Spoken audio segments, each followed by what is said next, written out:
Masaya yazdım.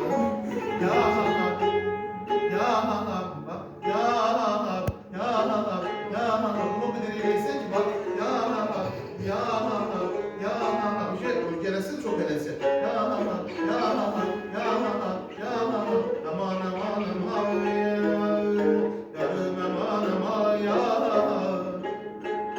Sen. Ya Hak, dedim mi sen? Ya Hak, bölgeşesin. Değil.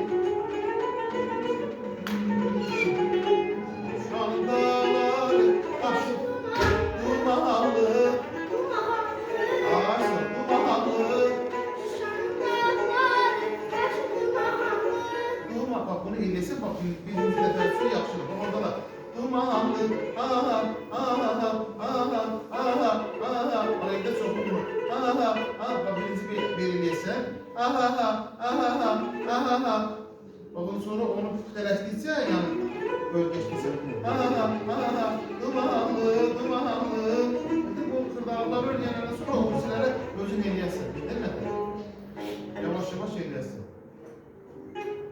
Şu anda Allah'ın ahıra kadar okuyorum başlıyor. Şu anda Allah'ın başı dumanlı, kırmızı kaplar, yaşı dumanlı,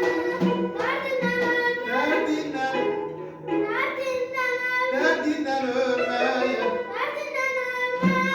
çok dumanlı, ay kız bu ne baş göz, bu ne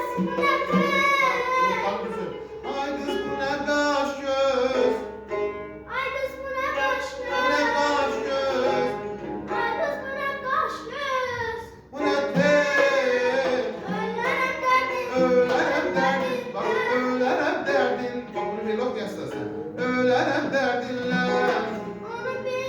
onu bil danışmasan muhtar var danışmasan da